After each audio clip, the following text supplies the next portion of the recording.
Abrimos este encuentro colectivo y dialógico en la provincia de Santa Fe, donde el construir presencia en la formación docente se convertirá en una conversación a través de la voz del gran maestro, doctor Carlos Escliar. Con mucha satisfacción y honor damos la bienvenida a este equipo de formación organizado por la Subsecretaría de Desarrollo Curricular y Formación Docente a cargo de la licenciada Patricia Peteán, la Subsecretaría de Educación Superior, Magíster Patricia Moscato, y el director provincial de Investigación y Evaluación Educativa, licenciado Francisco Cornali. Acompañan en la coordinación la profesora Irina Vega, Beatriz Rollo y Giselle Leonetti, quien les habla, miembros del equipo de la Subsecretaría de Educación Superior.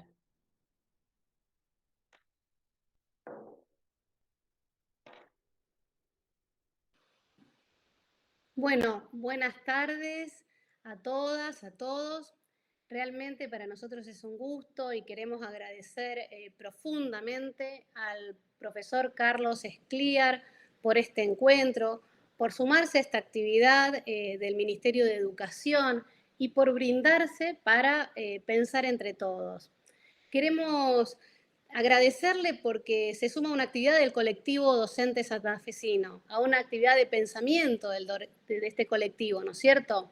Y pensamos que en esta realidad tan compleja es fundamental, necesario pensar sobre la presencia que se construye, conversar sobre esa potencia que tiene la presencia, ¿no es cierto? Esa presencia que habilita la construcción de lo común y que habilita entonces el encuentro pedagógico. Creemos que esta presencia habilitadora, esta presencia que se construye, está vinculada con esto que nosotros sostenemos en el Ministerio de la Educación como derecho y como bien público, ¿no? Hoy vamos a pensar entre todos si la presencia supone solamente presencia física, si la presencia supone estar en un aquí, en una hora. Vamos a reflexionar para después poder diseñar acciones, para poder transformar nuestra realidad educativa, para poder siempre construir lo mejor para nuestros estudiantes, para nuestros niños, niñas, adolescentes, estudiantes del nivel superior. Quiero agradecerles mucho a todos los que se están presentando en el chat, y a todas las escuelas presentes, que son innumerables, no se pueden mencionar, y a los estudiantes de la formación docente que están participando, ¿no es cierto?, de este encuentro presencial a la distancia, ¿no? Bueno, de esto vamos a conversar con el profesor Carlos.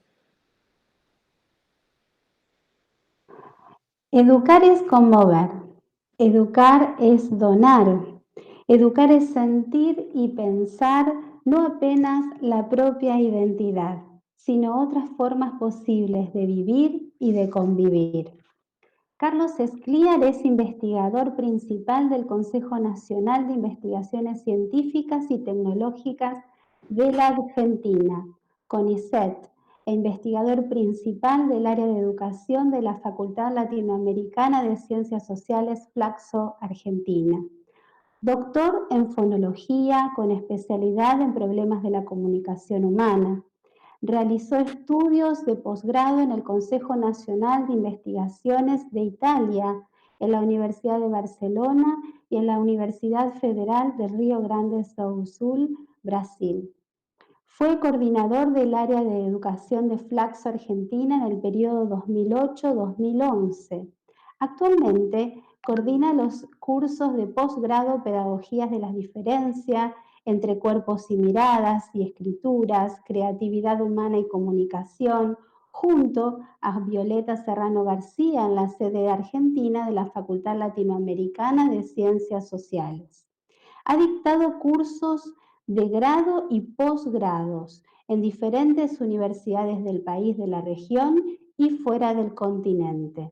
Ha sido profesor visitante en diferentes instituciones del extranjero y es miembro editor y consultor en más de 50 revistas nacionales e internacionales en el área de la educación, la filosofía y la literatura. Es además vicepresidente en ejercicio, poetas, ensayistas, narradores de Argentina. Sus últimos libros son Los dicho, lo escrito y lo ignorado, La escritura de la pronunciación a la travesía, Experiencias con la palabra, Pedagogías de las diferencias, Escribir tan solos, ¿se puede enseñar a vivir? La educación como comunidad y conversación, entre otros. Es director de la colección Educación Otros Lenguajes, Niño y Dávila con Jorge Rosa y Filosofía de la Educación de Homo Sapiens. Ha traducido del italiano del libro de Alda Marini, La otra verdad, Diario de una diversa.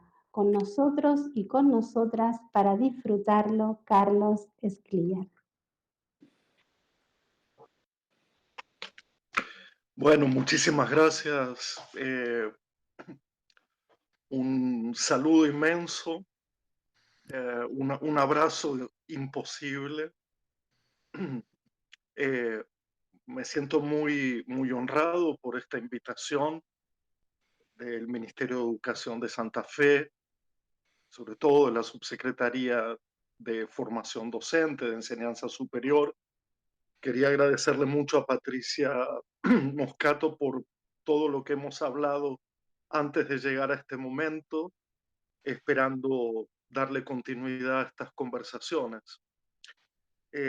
Muchas gracias también a Gisela por la presentación y, en fin, a todo el equipo que está aquí presente y que me acompañará en esta aventura de poder discutir juntos la idea de, bueno, una de las ideas más álgidas que se puso patas para arriba sin duda durante todo este periodo, pero que viene de lejos, y que consiste en desmontar y poder desnudar de alguna manera la idea de la presencia.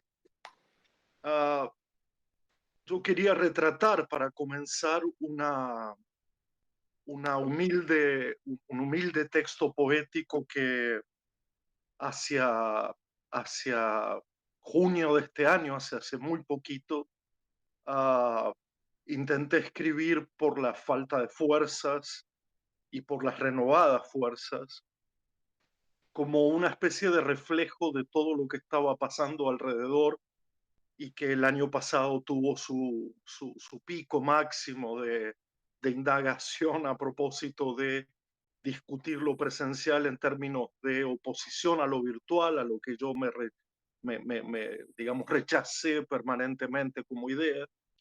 Y en ese pequeño texto dije lo siguiente: no puedo más y me apena que así sea, pero hay algo que nace de estas cenizas. No puedo menos y me alegra que así sea. En este torpe texto de 6 líneas, quería expresar esa sensación colectiva de no poder más y apenarnos por no poder más, por esa sensación de límite, por esa sensación de cansancio, de agotamiento, y no del mejor cansancio, de ese cansancio tan bonito que ocurre cuando un día ha sido logrado, ha sido intenso, ha sido bueno, pero también sentía eso que todo el mundo me expresaba a propósito de que tampoco se podía menos y por lo tanto alegrarse de una forma invertida entre el no poder más y el no poder menos. Retrato esta situación para trazar un punto de partida porque la presencia es constante, la presencia es ineludible, la presencia es un continuo, la presencia deja marcas, deja huellas, deja trazos, deja signos. No puedo evitar decir cuánto todo este tiempo me ha afectado y espero que no se entienda que lo que quiera expresar a nivel personal sea inmediatamente entendido como autorreferencial. Más bien se trata de un modo de entrar al problema, exponiéndome en carne viva, a flor de piel, de una manera desnuda. ¿Cuánto nos afectará esta situación y esta condición más allá de el límite que se imponga a los cuidados, a los protocolos? ¿Cuánto nuestros cuerpos, cuánto la idea de encuentro, cuánto la idea de corporalidad, cuánto la idea de lo físico, lo animal, el cuerpo animal, se verá resentido? ¿Cuánto esto ya venía poniéndose en debate antes de la pandemia, en tanto discusión entre vidas reales, vidas virtuales? Ah, Cuando digo que esto me ha afectado a un nivel muy personal, es porque para mí la educación siempre fue hacer un acto de presencia.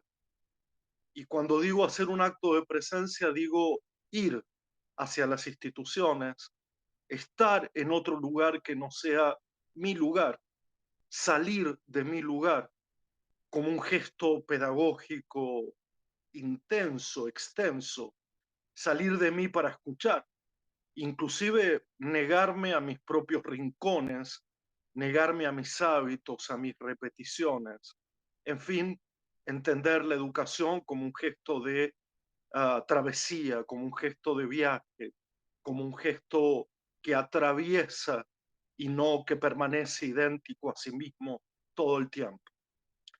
En medio de las polémicas que surgieron el año pasado y porque también yo creía que valía la pena no encerrarnos en un debate de formatos, sino más bien en un debate de pensamientos o en un debate de qué teníamos para hacer y decir, y no tanto del cómo decirlo o hacerlo. Ah, Escribí lo siguiente también de una forma muy humilde y de una forma muy torpe a propósito de las preguntas iniciales o de los enunciados iniciales que Patricia nos comentó al principio. Escribí, no, no es a distancia o a cercanía, tampoco es si virtual o no virtual. Es en cambio saber si hay presencia cuando estamos presentes, si hay palabras que no sean como armas de guerras, si hay existencia además de la presencia.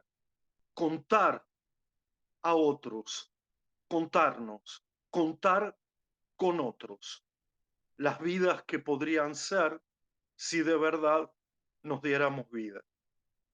Está claro que este torpe texto tenía un contexto muy particular a propósito de lo que para mí fue una impronta tecnocrática muy remarcada, muy subrayada desde el inicio, que a veces mal interpretada, no como el uso de las nuevas tecnologías, sino como la anteposición de la tecnología a la pregunta por el sentido.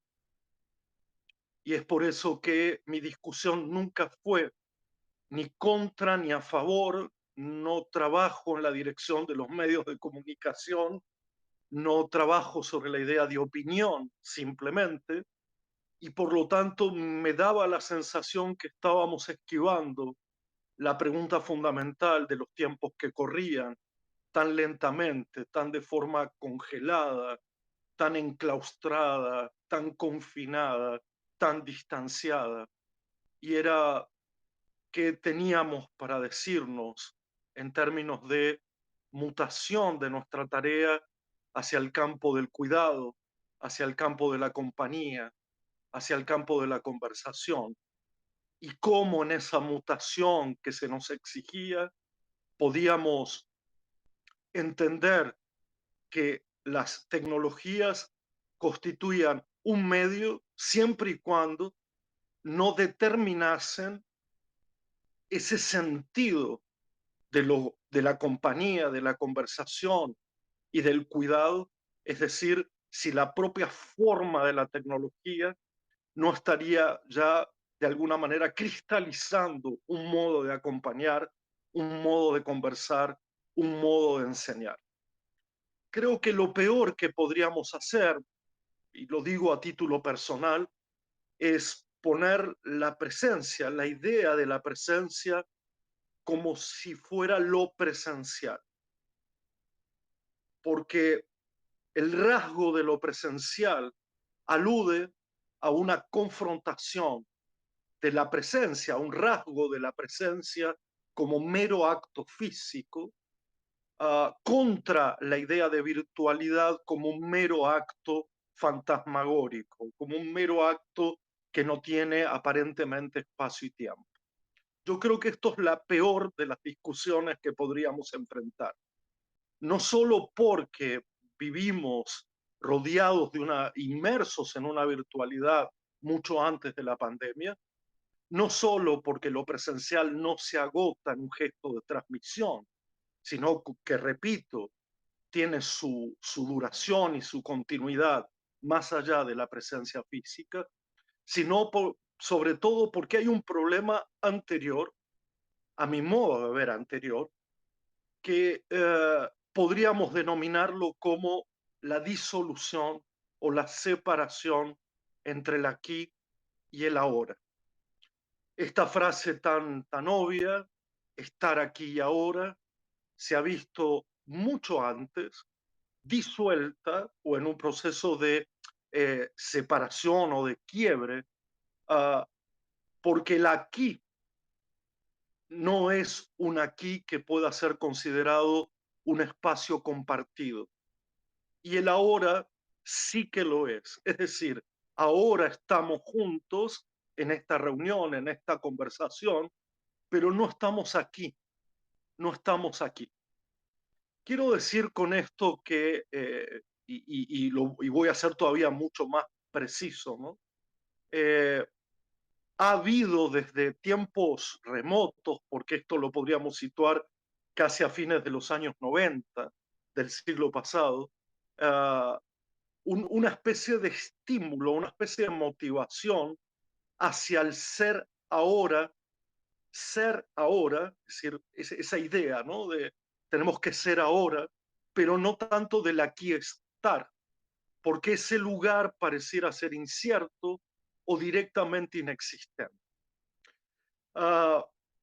Fíjense ustedes, se está próximo a lo más remoto y muchas veces se está alejado por completo de lo más cercano.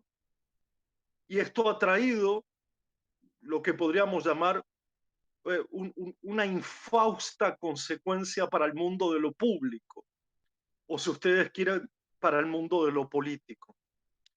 Lo dijo en 1999 un filósofo italiano llamado Paulo Virilio, que trataré de citarlo lo más textualmente posible.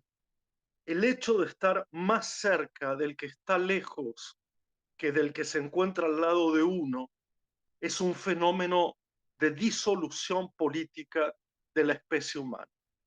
El hecho de estar más cerca de quien está lejos de uno, de quien está más cerca, ha cambiado nuestra forma de exposición a lo real, nuestras formas de vinculación con lo que llamamos realidad, de tal manera que no es solo o simplemente que el aquí sea un elemento y el ahora sea otro elemento separados, sino que además esto trae una consecuencia muy notoria en el campo de lo público.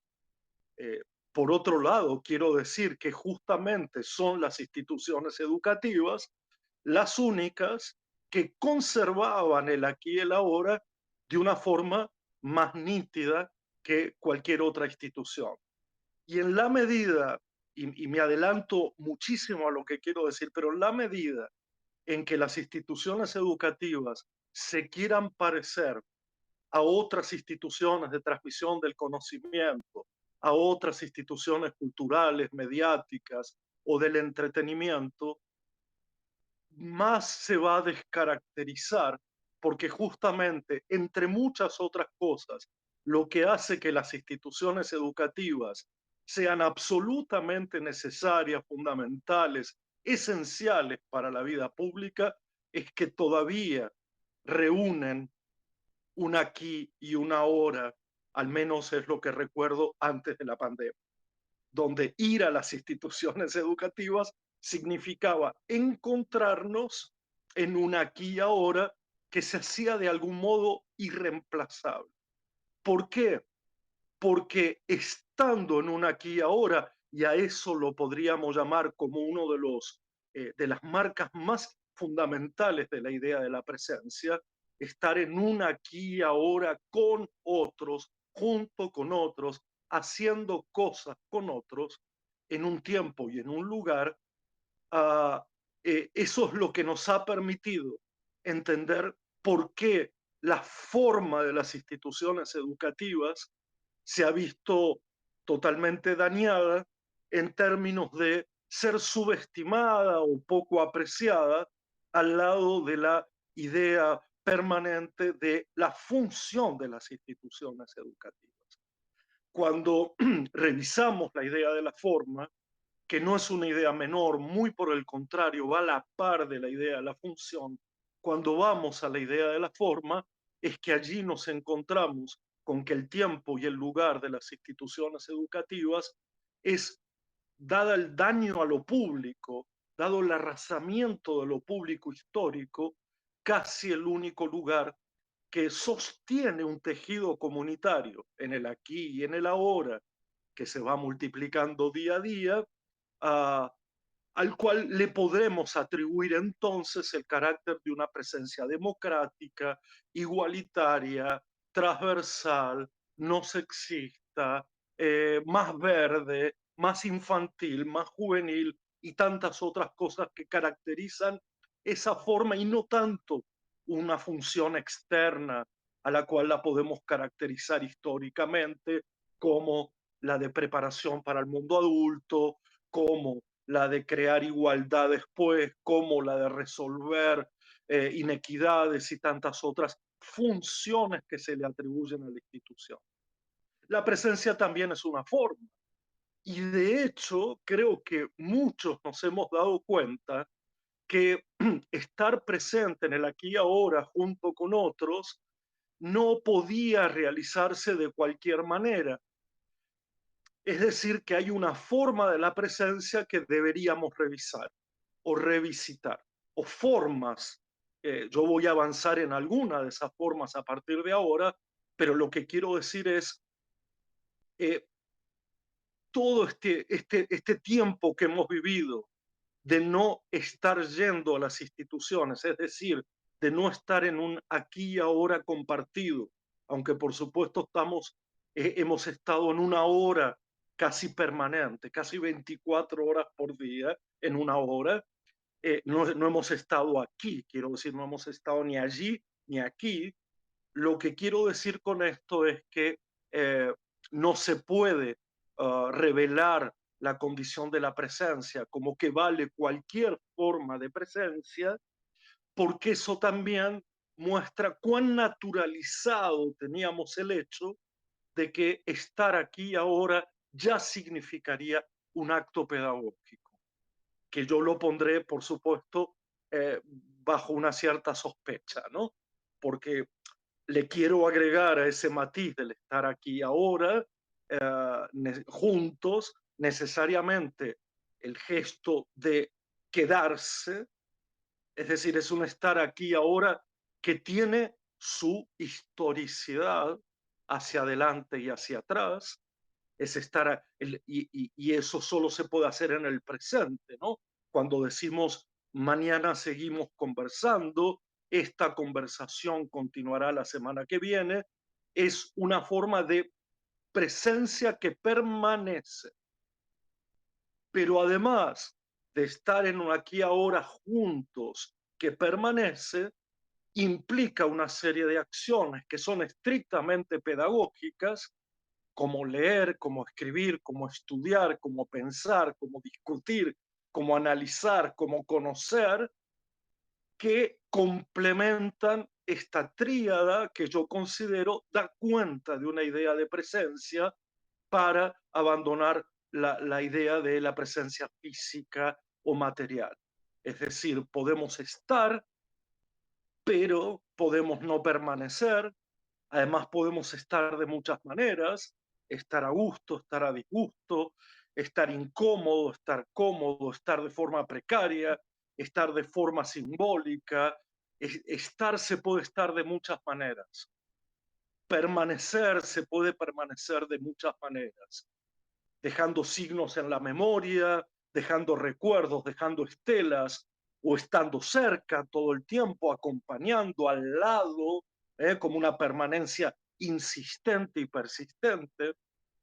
Pero además, si a esto no le agregamos el condimento fundamental de una presencia que está, permanece, pero sobre todo que hace cosas juntos con otros, y que esas cosas que hace son específicamente pedagógicas, porque son colectivas al mismo tiempo que son del orden del aprendizaje y del orden de la enseñanza, porque son colectivas. Por lo tanto, ahí lo que se revela es la tríada entre estar, permanecer y hacer cosas juntos. Bueno, para desentrañar todo esto, digamos, para desentrañar un poco el problema, eh, algunas preguntas que comparto con ustedes. ¿Qué habría en el estar presente? Si habría una materialidad verificable, si se trata de un trazo, de un vestigio, de algo, de alguien, si estar presente puede pensarse en el presente o es un resultado del pasado, el de haber estado presente, si resulta de una responsabilidad, es decir, si asumo la responsabilidad de la presencia, o se trata de una voluntad casi individual, ¿no?, que algunos asumen desde el punto de vista ético, técnico. Es un deseo, es una exigencia, es una medida de proximidad o de lejanía. Si para que algo o alguien esté presente debe crearse una separación, es decir, ni tan lejos ni tan cerca, si es una forma del tiempo o es una forma del espacio, si se trata del arte de la presencia o de la técnica de la presencia, si habría incluso una pedagogía de la presencia, como cierta bibliografía pasada, uh, como por ejemplo Gómez da Costa, un brasilero que publicó un libro llamado Pedagogía de la Presencia, pero a mi modo de ver, demasiado inscripto en lo que se debe hacer como pasos, técnicas, eh, eh, casi como una metodología de la presencia de la cual yo escaparía un poco. Y más recientemente el filósofo Fernando Bárcena, que escribió a propósito de la pedagogía de la presencia. Vamos a ser muy contundentes, si ustedes me permiten, en definir la idea de la presencia, en tratar de definir para después ir como encontrando algunos matices que nos ayuden a pensarlo todavía más. Yo para eso voy a utilizar un autor que he recuperado en estos días, que se llama Hans Ulrich Gumbrecht, que allá por el 2009 escribió algunos textos sobre, no solo sobre presencia, sino sobre cómo producir presencia, es decir, cómo descubrir la potencia, la productividad de una presencia. Y él decía que evidentemente que en la más simple acepción de la palabra presencia, uh, es lo que está presente, ¿no? Es lo que está presente, pero es lo que tenemos delante y podemos ver. Esto es lo que es tangible, incluso corporalmente, lo que es tangible, incluso corporalmente. Pero da una vuelta sobre esa idea tan obvia, tan evidente, cuando dice que producir la presencia, y producir la presencia es pensar la presencia, ser presencia, estar presente, lo traduce de alguna manera como llevar hacia adelante empujar hacia adelante, algo así como hacer nacer, crear, hacer aparecer algo, producir la presencia, o fíjense, tornar visible algo en el mundo. ¿Por qué me interesa básicamente esta idea de hacer nacer o dar algo, hacer algo visible en el mundo de lo que aparentemente no estaba visible en el mundo? No tanto por los regímenes de visibilidad e invisibilidad de los cuales Foucault hablara tiempo atrás, sino sobre todo porque creo que cuando se acepta esta idea de que producir una presencia es hacer que una presencia que no estaba pueda aparecer. Sé que a muchos esta idea les parecerá, por ejemplo, muy próxima a una idea inclusiva. Es decir, que incluir quiere decir traer una presencia, hacer nacer una presencia de lo que hasta ahora no estaba allí. Pero quiero darle a esta idea un sentido mucho más largo y mucho más hondo, si me lo permiten, que es poner en juego la discusión entre educar como un modo de hacer presente el mundo que vemos,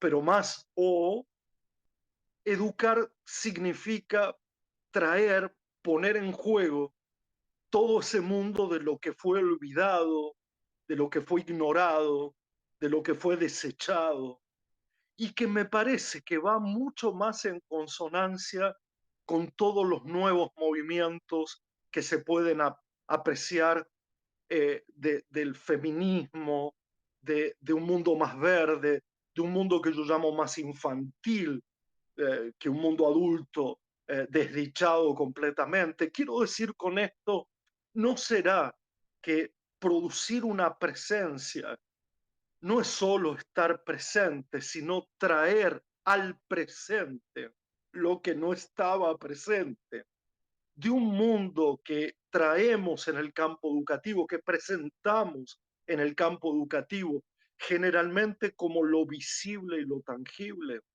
Es decir, cómo traemos también a la educación lo que no es tangible ni visible en una época determinada y necesitamos revelarlo. No para conocerlo en el sentido clásico de conocerlo para asimilarlo, sino para exponerlo, para exponernos, para hacer del mundo algo mucho más ancho y mucho más largo que el mundo de lo que ya es. Porque además, esta simple idea de la presencia, que repito, tiene que ver con estar presente, pero también tiene que ver con producir presencia, remite a no, digamos, no angostar ni hacer mezquino el mundo que ponemos sobre la mesa en el acto de educar. Implica tomar en cuenta ese mundo perdido y olvidado. Yo podría dar ejemplos muy torpes de lo que la educación fue perdiendo y olvidando, pero creo que todos sabemos que afectado y aquejado por la idea de novedad, por la idea de cambio, por la idea de transformación, hay todo el tiempo una pérdida, hay todo el tiempo unos desechos, unos residuos, o hay directamente un desconocimiento de infinitos tesoros de la humanidad que van siendo invisibilizados, que van siendo abandonados o que ya directamente no le prestamos la atención, quizás por su carácter anacrónico, quizás por su carácter de tiempos remotos y porque nos sumamos a una suerte de estampida de solo considerar lo nuevo como lo presente, de solo dejarnos atraer por la novedad. Y eso trae algunas consecuencias que son, bueno, a mi modo de ver, al menos dolorosas, como por ejemplo haber perdido lo ancestral en la educación actual y en el umbral de la modernidad tardía, haber imaginado que no hay nada que aprender del pasado, porque todo es cuestión de esperar del futuro las respuestas a las preguntas y a los problemas que tenemos en el presente. Estar presente en algo, que estemos presentes en algo, dicho de la manera más simple posible, es además prestar atención, y la palabra atención, curiosamente, también viene de un término latino que es attendere, que es tender hacia algo, ir hacia algo. Por lo tanto, la presencia exige un movimiento, es un gesto, no es simplemente una constatación.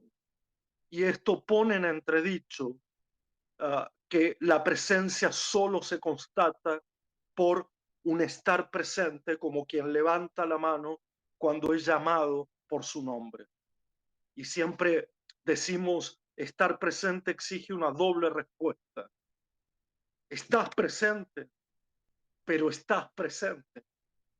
Es decir, no solo estás aquí, no solo estás ahora, sino que además estás formando parte de un tejido comunitario donde prestamos atención, donde nos alargamos y tratamos de traer un mundo que no es solo el mundo de lo tangible, de lo verificable, de lo cognoscible, sino también el mundo de lo olvidado, de lo perdido, de lo desechado y de lo ignorado. ¿Cómo me hago presente en lo que hago y en lo que pienso? Y creo que aquí la palabra atención es la que juega todo el papel fundamental, prestar atención, que claro, quiere decir darla. No es tener atención, sino darla. Dar atención a otros. Esto lo decía muy bien Simone Weil, aquella mujer excepcional que decía que todo en educación pasaba por la atención, por prestar atención al mundo, por prestar atención a las vidas. Y donde el yo de uno mismo, bueno, no interesa tanto, porque lo que importa aquí es ir hacia lo otro, ir hacia el otro. Y aquí es donde yo distingo al menos dos figuras de la presencia o dos formas de la presencia que se ponen en juego en los debates contemporáneos sobre cómo hacerse presente. Y la primera figura, que es apetecible, que es interesante, pero que a mí no me convence del todo, es la idea de el estar presente como, para que se entienda la figura, como la idea del espectador. Es decir, el espectador es una figura contemporánea que también se fue perdiendo en nombre de el imperativo de la productividad y de la actividad, pero entonces podríamos decir, a muchas se les ha ocurrido imaginar que la idea de presencia tiene que ver con alguien que está expectante, con alguien que es espectador, con alguien que atiende, con alguien que escucha, con alguien que eso presta atención. ¿Qué es lo que pasa con esta idea que, como muchos de ustedes saben, fue muy analizada en profundidad por una enorme filósofa llamada eh, Hannah Arendt? Eh, Porque ser espectador de otros parece un contrasentido absoluto, ¿no? Es decir, soy espectador de otros, pero no tiendo hacia ellos, no los traigo, no hago presencia. Eh, ¿Qué tiene un espectador? Bueno, claro, tiene la virtud de la atención, tiene la virtud de la paciencia, de la disposición a escuchar. Ah, también podríamos decir que tiene esa capacidad enorme de mirar, de apreciar. Pero en esa figura que Hannah Arendt describió también, ¿no? Hay un aspecto que me preocupa, ah, porque forma parte más bien de esta noción de tengo que mirar, tengo que escuchar al otro, tengo que prepararme para saber cómo tender hacia el otro, cómo atenderlo. hay una suerte de fenómeno del diagnóstico del otro que se pone en juego.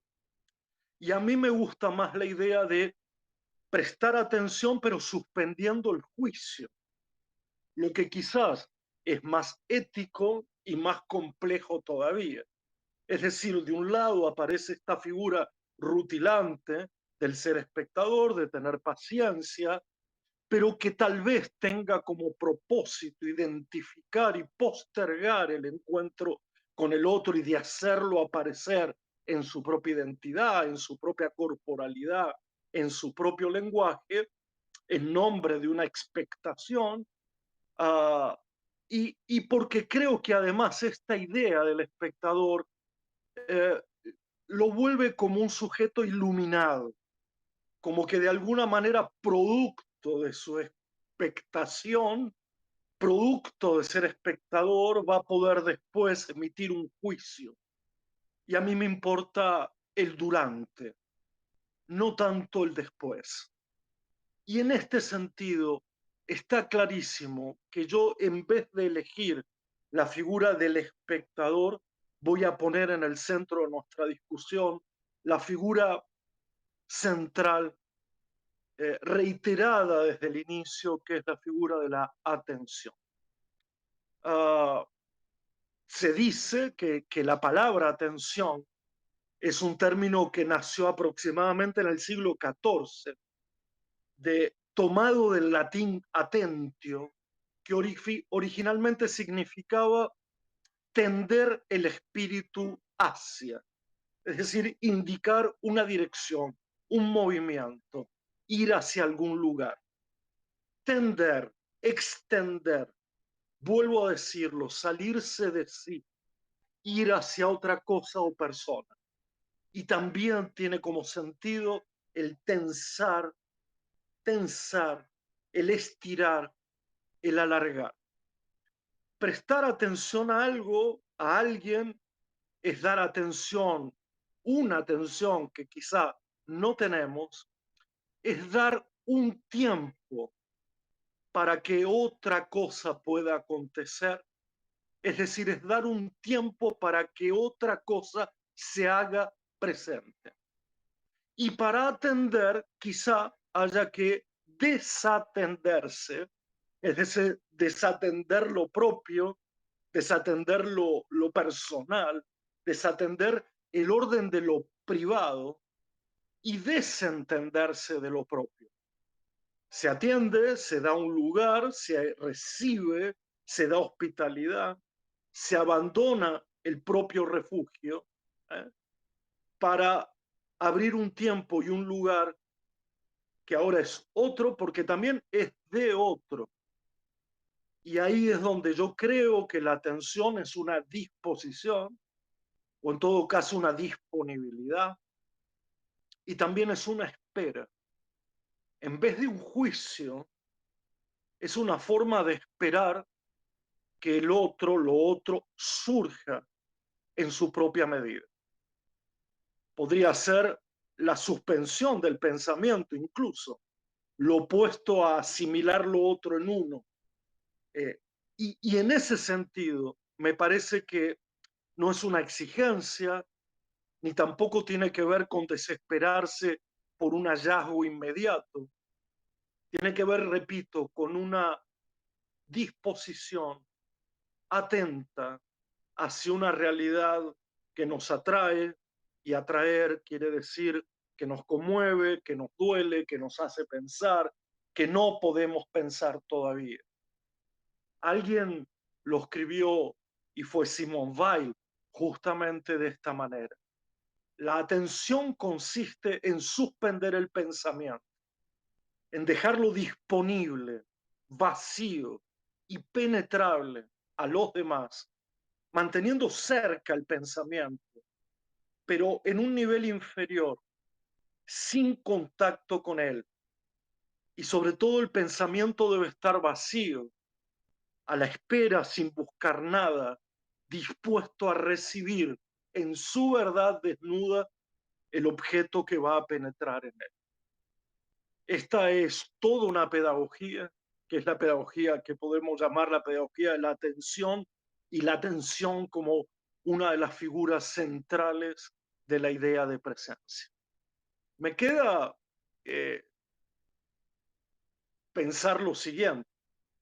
Si la atención crea esta espera, crea esta disponibilidad, una suerte de suspensión del pensamiento, pero sobre todo una tensión hacia otro lugar, hacia otro tiempo, lo que sigue es la idea de curiosidad, terriblemente vinculada a la idea de una presencia que se mueve. Y en esto podemos imaginar una de las definiciones posibles de la infancia, es decir, la curiosidad que se mueve.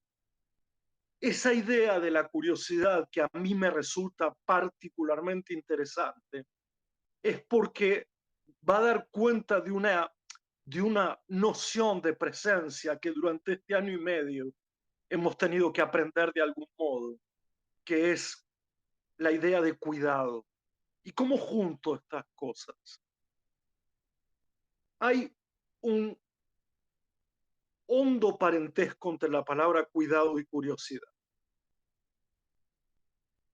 La idea de que curiosidad es un modo del cuidar o un cómo del cuidar. Cuando somos curiosos, cuidamos el movimiento, el desplazamiento, el objeto, los sujetos involucrados. Y yo creo que esa idea eh, de conocer al interior de una presencia, de una disposición, de una atención que curiosa tiende hacia afuera y abre paso a lo otro, cuida el mundo mucho más que lo descuida. Cuida más el mundo que lo pone en riesgo.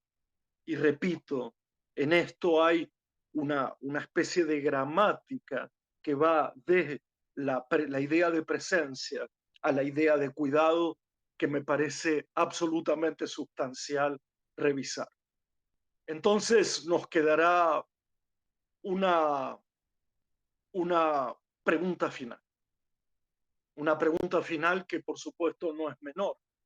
Una pregunta que durante este año y medio me la he hecho yo mismo, me la ha hecho mucha gente, hemos tratado de pensarla y es si se puede aprender la presencia. Es decir, si después de todo lo que hemos podido, uh, de todo lo que hemos puesto aquí sobre la mesa, si necesariamente la pregunta que nos queda es una pregunta por el cómo hacemos para estar presentes, o cómo hacemos para estar disponibles, o cómo hacemos para prestar atención, o cómo hacemos para ser curiosos, o cómo hacemos para dar lugar y tiempo a los demás, o cómo hacemos para cuidar la forma de las instituciones educativas, es una salida posible, pero tiene un riesgo que yo no sé si soy capaz de resolver. Y el riesgo es la palabra aprender. El riesgo no es la palabra presencia o cómo podemos hacer para estar presentes. El riesgo tiene que ver con ese aprender que en esta época suena tanto a técnica, capacidad, eh, eh, consejerías, tips, respuesta inmediata. Voy a preguntarle a Google cómo se aprende la presencia. Sería caer en una trampa sobre el propio problema del aprender y el propio problema de la presencia. Si lo que yo hiciera ahora es darles una serie de 10 consejos para elaborar la presencia. Yo sé que no esperarían eso ni de mí, ni de nadie, pero al mismo tiempo quiero afrontar esta pregunta para mostrar la idea de una presencia a largo plazo, la idea de un aprendizaje a largo plazo y no caer en la trampa de el aprendizaje efectivo, productivo, inmediato, resultado de una relación directa con lo visible y cognoscible. Esto también de alguna manera confiesa mi disgusto con algunas ideas del aprender, que son estas ideas de la sociedad del aprendizaje, la sociedad del conocimiento, el aprender a aprender, el eterno aprendiz con el que condenamos a nuestros estudiantes a no asumir sus propias responsabilidades por su presencia en la vida y en el mundo. Entonces, lo que sí quiero decir es que yo sostengo una idea del aprender como algo completamente discontinuo, algo en permanente devenir, incompleto, eh, que no necesariamente culmina en adquirir un saber, no necesariamente. Eh, yo creo que en cierta medida el aprender se disuelve a la hora de un saber, ¿no? Es decir, que cuando alguien dice ya lo sé, ese proceso de aprendizaje queda completamente perdido y se esfuma. Por eso hay algo, no de que aprender es aprender toda la vida, sino que aún afirmando esta idea, no hay ningún resultado que uno pueda decir a ciencia cierta que conducirá a un proceso eficiente o eficaz. Alguien diría que el aprendizaje es una potencia que no concluye, digamos, pero del cual no hay que olvidar nunca su propia impotencia, es decir, la propia dificultad o la propia fragilidad que tendríamos para aprender. Por ejemplo, aprender la muerte, aprender el dolor, aprender el vínculo con lo demás, aprender la vida en comunidad, aprender a ser responsables con el lenguaje, aprender la separación y aprender la proximidad. Yo creo que está clarísimo que se aprenden las cosas haciéndolas, como aquellos viejos maestros que decían, se aprende a ser zapatero siendo zapatero, se aprende a bailar bailando, se aprende a leer leyendo, se aprende a pensar pensando. Pero hay algo que agrega nuestra presencia, nuestra tarea hoy tan desvirtuada o por momentos tan corrida de un centro de gravedad, que es la figura del educador, claro, y que es darle a ese sentido de la potencia y la impotencia del aprendizaje la garantía de una presencia para crear igualdad y comienzo en el inicio de cada recorrido de los sistemas educativos. Como que estoy pensando que la presencia del educador es la única figura medianamente constante, independientemente de la familia, que pertenece a mi modo de ver al mundo de lo privado. Digo, como figura pública, es la única figura que puede permanecer mutando, claro, siendo cada vez otra, pero como una figura constante que nos permite aprender en un mundo que constantemente nos abandona, que arrastra todo lo que queremos, nos arrastra a nosotros mismos en la corriente frenética, sin dejarnos terminar algo de lo que habíamos empezado. Y aquí es donde veo una de las respuestas fundamentales al problema de la presencia. Y es garantizar, sostener, me parece mucho mejor la idea de sostén, de apoyo, para que algo no se caiga, para que no todo se derrumbe o se desmorone. Ahí está el educador con su propio derrumbe y su propio desmoronamiento, sosteniendo una figura de presencia que, estando físicamente o no, será recordado toda la vida. A veces para mal, a veces producto de procesos de humillación que debemos revisar, pero fundamentalmente como aquella figura a la cual permanentemente volvemos en nuestras conversaciones para apuntar que que en un mundo completamente ficticio, lleno de novedades y lleno de disoluciones entre el aquí y el ahora, haya algo que permanezca, haya algo que finalmente dure, haya algo que por fin quede. Y entonces con esto yo termino esta parte, digamos, porque no quiero tomar todo el tiempo que estaba disponible y sí prestar atención ahora y estar completamente disponible a la conversación que surja. Agradeciéndoles desde ya esta hora o menos de una hora en que me han escuchado con mucha paciencia y que han sido espectadores de lo que he querido o he tratado de decir a propósito de esta invitación a la presencia.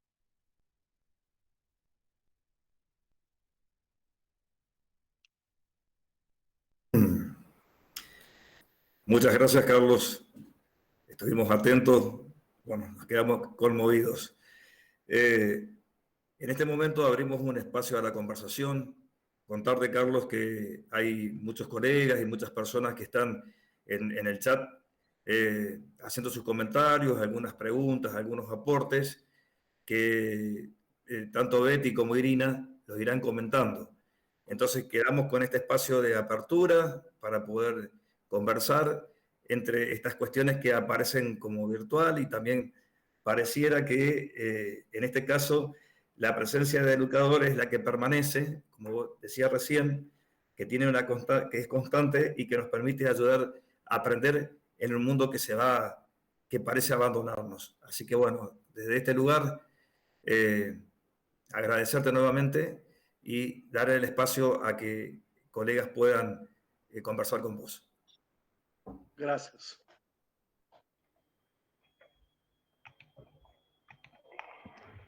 Buenas noches, Carlos, y bueno, y todos los que estamos acá disfrutando de este encuentro.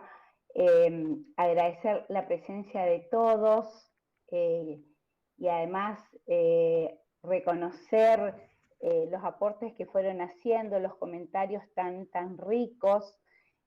Bueno, y fuimos eligiendo algunas preguntas, algunos comentarios, porque son tantos que va a ser imposible leerlos a todos. Una de las preguntas que es la que te voy a leer, que dice: ¿qué hay detrás de las negras pantallas y los micrófonos silenciados que se multiplican en la virtualidad? ¿Qué lugar tiene la presencia en este contexto?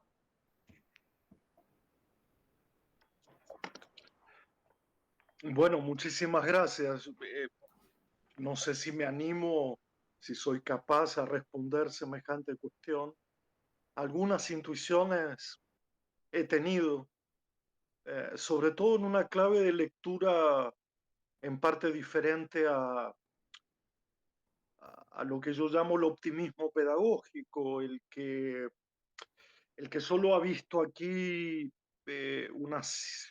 digamos, una idea de continuidad a toda costa, sin percibir al mismo tiempo todo lo de discontinuo, interrumpido y la experiencia del vacío que muchos han vivido y que muchos hemos vivido en muchos trayectos de esto que llamamos el proceso educativo. La experiencia del vacío, la experiencia de la soledad, la experiencia del dolor, la experiencia de la angustia pueden marcar dos situaciones que no son contradictorias. Una tiene que ver directamente con una especie de una desnudez de país o de una desnudez de región o de una desnudez de ciudad, en la cual lo que primero queda manifestado es si toda la continuidad va en la dirección de estar on, es decir, de estar encendidos, o como otras metáforas lo han permitido decir, estar todo el tiempo en sleep mode, en modo de suspenso, digamos. Está claro que la desnudez de la región mostró que había muchísimos casos en que ni siquiera se podía optar ni por el on ni por el off, ni por el sleep mode, usando las metáforas computacionales. Entonces hay aquí una historia que siempre hay que contarse sobre cómo el país fue preparando un cierto acceso mayoritario, igualitario a las formas tecnológicas necesarias para una vía virtual y no solo una vía o una vía a distancia, como sé que, y creo que es más justo decir, eh, y puesto el confinamiento quedó develada el mapa del país y lo reciente de algunas políticas públicas. Por lo tanto, esas pantallas negras y esos micrófonos silenciados literalmente son los vacíos y las interrupciones que muchos no han querido analizar y han seguido pensando cómo dar continuidad. El problema es que en el reencuentro vamos a tener muchas experiencias de vacío e interrupción y no solo vamos a poder contar con las experiencias que han tenido una cierta continuidad. Esto lo pongo más en el orden de lo literal, de lo que es la cruda realidad, la desnudez de lo que ha pasado recientemente en el país y en la pandemia. Pero hay otro aspecto que me ha llegado mucho más directamente, porque me ha llegado en boca de muchos jóvenes y muchos chicos en el umbral de la primaria, y que tiene que ver con una idea muy curiosa, a mi modo de ver, que es el negarse, o yo no sé si es negarse, pero de alguna manera el mostrar una cierta inconformidad con una vida completamente virtualizada. Porque si hay algo que tenemos que pensar es que la vida joven o la vida de otras generaciones ya se había virtualizado, sobre todo en el sentido de la vida íntima, hecha pública, las redes sociales, el acceso a los videos, lo audiovisual en términos generales. Cuando a eso se le agrega también la idea formativa, pues eh, puede haber como una cierta rebeldía a que toda la vida, todo el cuerpo, todo el tiempo se vean enfrentados a una misma posición o a una misma indisposición de los cuerpos, que es estar sentados, estar frente a una pantalla, es ser otra vez espectadores. También esto demostraría, creo yo, lo pienso humildemente, que volvemos a lo primero, y es que las instituciones educativas tienen una forma y que no se puede hacer esa forma de cualquier forma, ¿no? Y entonces creo que hubo allí una especie de rechazo a que toda la vida se tiñese, digamos, sobre todo porque hay formatos que repiten, plataformas en las cuales los chicos y las chicas ya están, ¿no?, durante buena parte del día. Entonces, si nosotros hacemos parecida la formación a un Netflix, a un Google, a un movie, a lo que quieran, pues cuesta diferenciar cuál es el tiempo y el lugar específico de las instituciones educativas, que no tiene la misma forma que las industrias del entretenimiento y las industrias de la información. Eso es algo que creo que tendríamos que revisar. Lo diré de otra manera: cuanto más se parezcan nuestras propuestas a las plataformas ya existentes que provienen del campo del entretenimiento y de la información, menos especificidad tendrán las instituciones educativas.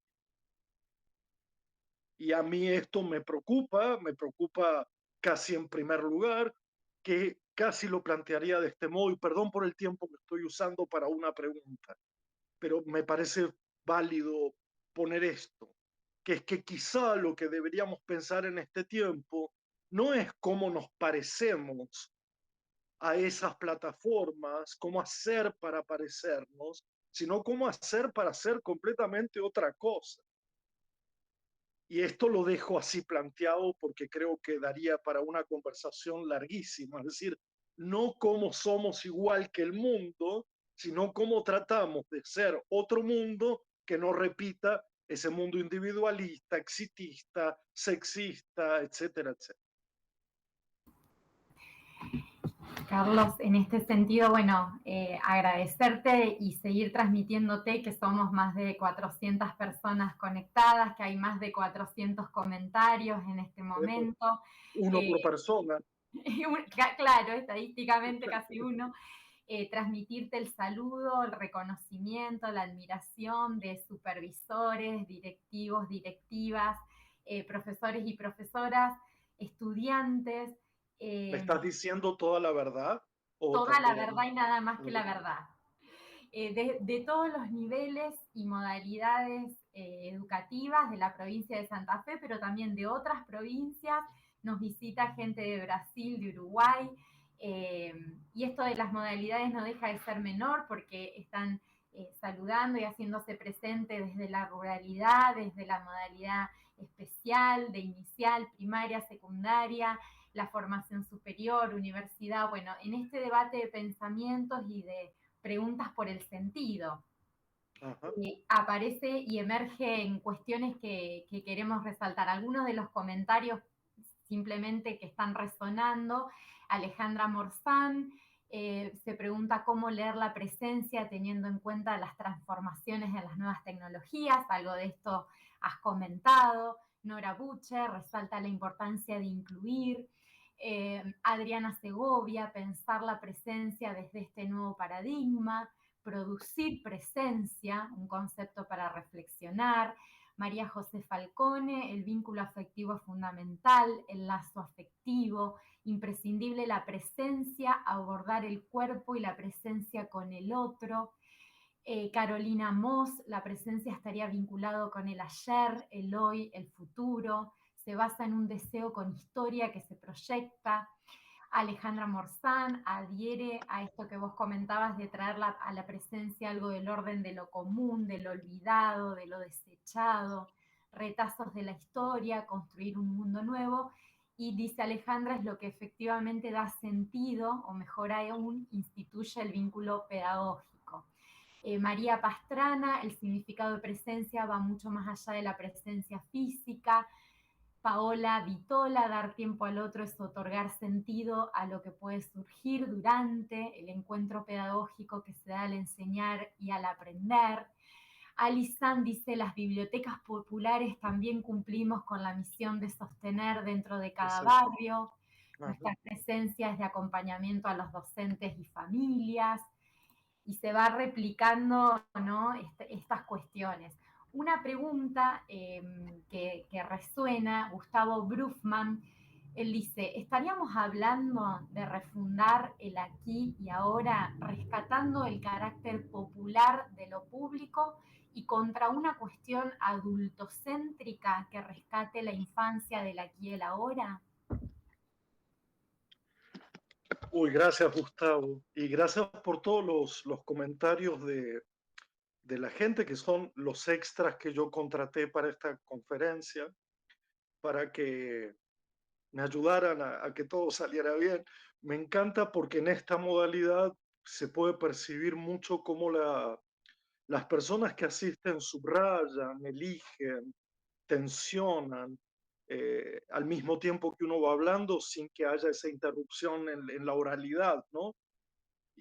Y por eso aquí no se trata de lo virtual o lo presencial, y me parece muy clara la idea de que estamos presentes, sí, no en el aquí, pero sí en el ahora. A mí me gusta mucho la idea de cómo trabajan ciertas instituciones, organizaciones populares, a propósito de la idea de territorio, la idea de territorio, que es una forma de nombrar el aquí y el ahora, ¿no? Porque el territorio, esa idea territorial es una idea de lo que se pisa, de lo que se toca, de lo que se huele, de donde uno está, ¿eh? De donde uno está. Y que también invita a pensar, y de hecho yo estoy de acuerdo con la idea de esa refundación de la presencia, con la idea de evitar, y esto en investigación educativa es muy típico, ¿no?, que es la creación de las escenas de ser nosotros mismos escenógrafos de lo educativo en su diseño. Pero me parece que mucho más que crear escenas, nosotros tenemos que exponernos en situaciones, que es otro modo de nombrar el aquí, ahora y el territorio. Yo siempre, bueno, siempre he tratado de elegir el camino de lo que se ha llamado el situacionismo, ¿no? Es decir, del estar en situación. Y lo opongo a la idea eh, de la escena, del crear una escena, de la cual yo miro como el espectador, ¿no? Como ponerme de afuera o ponerme por encima o ponerme desde lejos para describir. He tratado de decir que se trata de una forma de exposición y no simplemente una toma de posición. Que aquí también hay un debate, a mi modo de ver, muy interesante que dar, ¿no? Es decir, yo no sé si tengo una posición tomada frente a lo que ignoro o frente a lo que haré presente. Lo que sí sé es que elijo una forma de exposición al presente.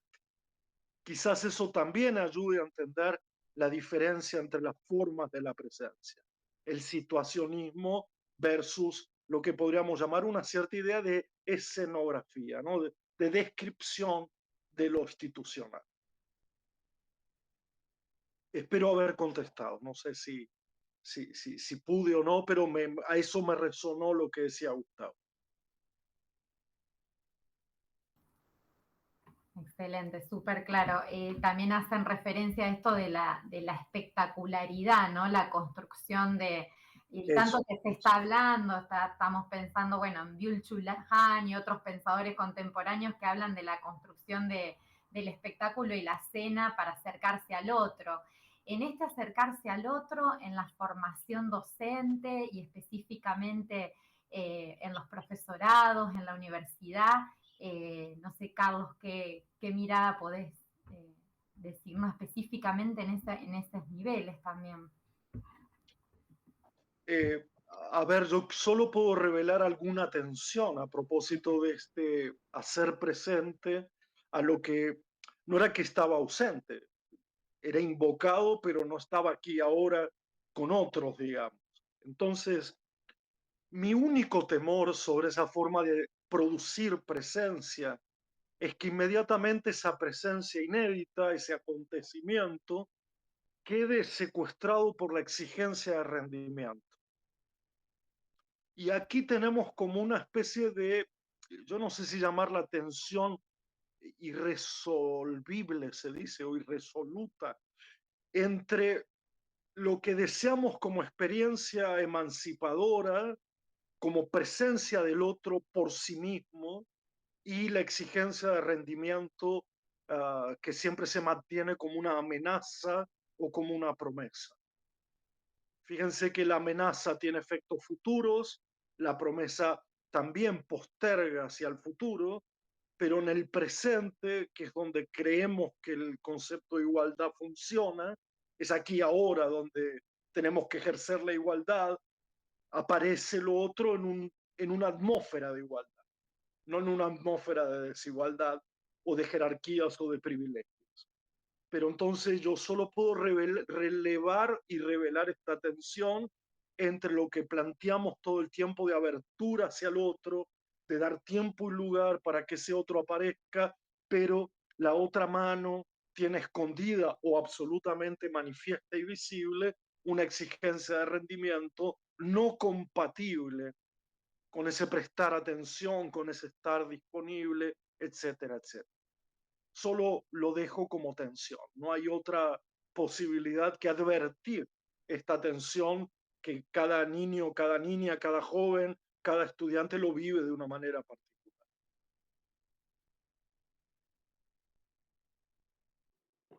Las vibraciones del chat, Carlos, tuvieron que ver con emociones, sensaciones, pensamientos, construcciones colectivas, como recién te comentaba Irina.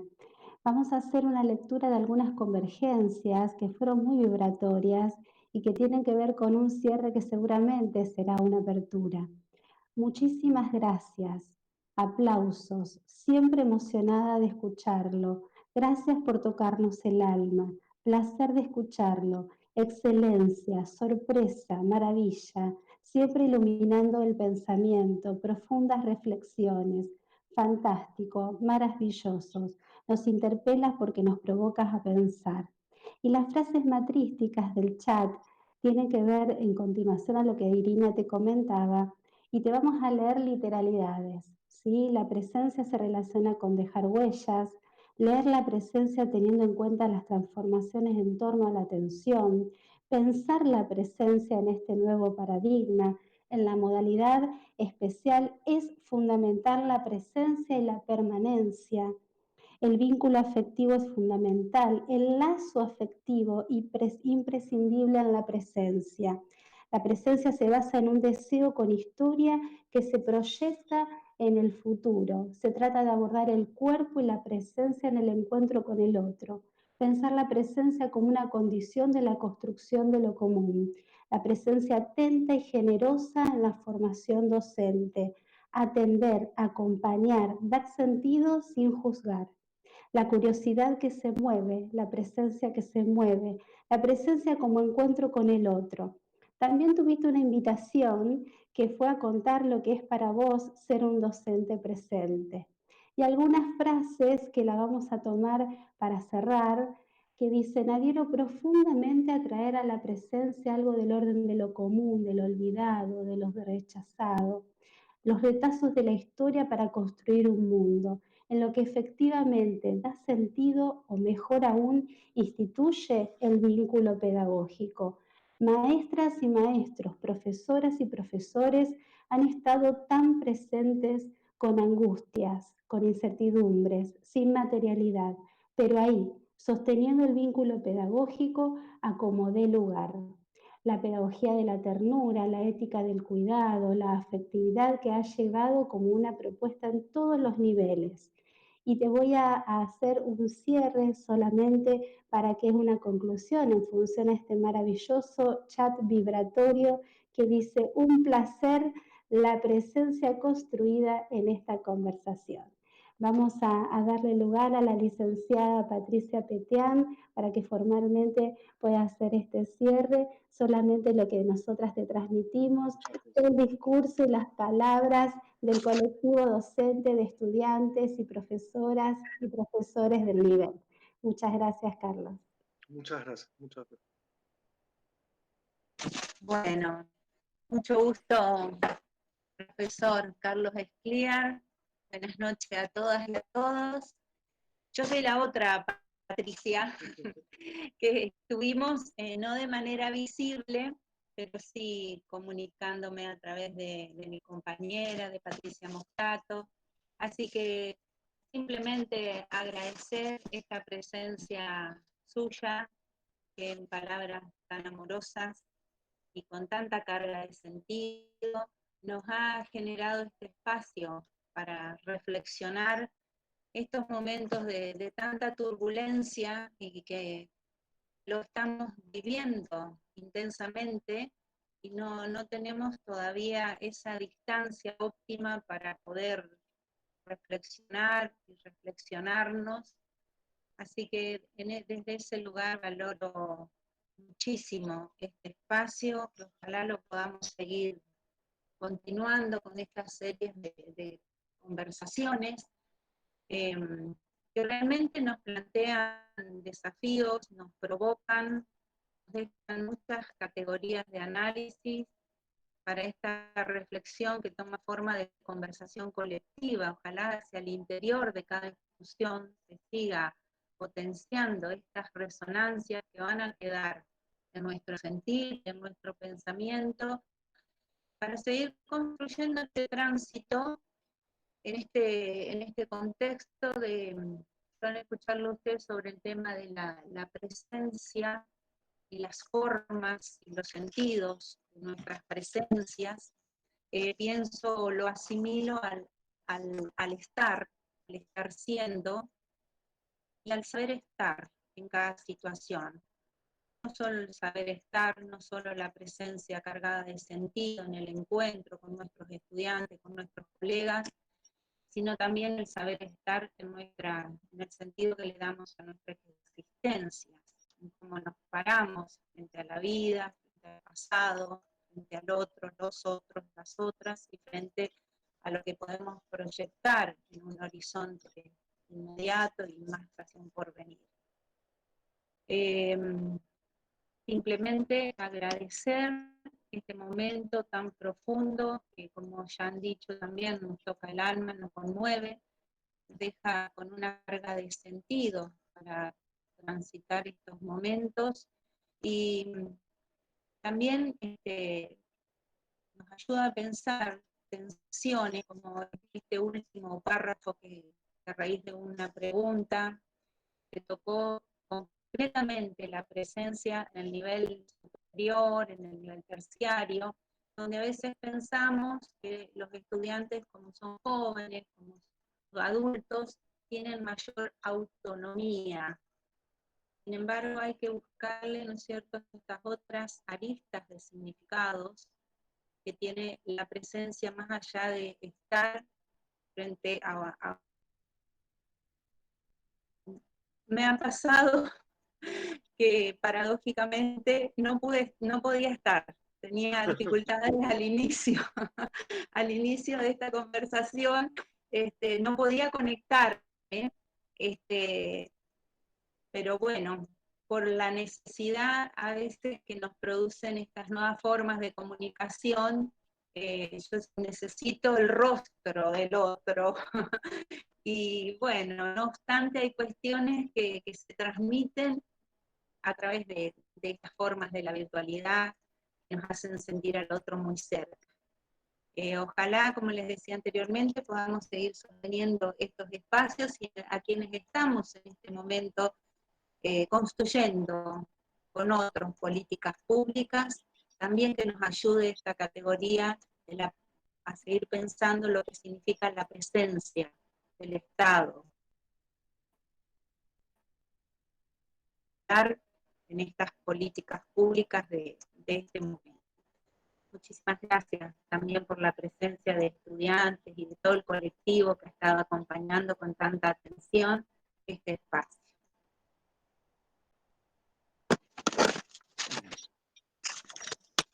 Bueno, me despido.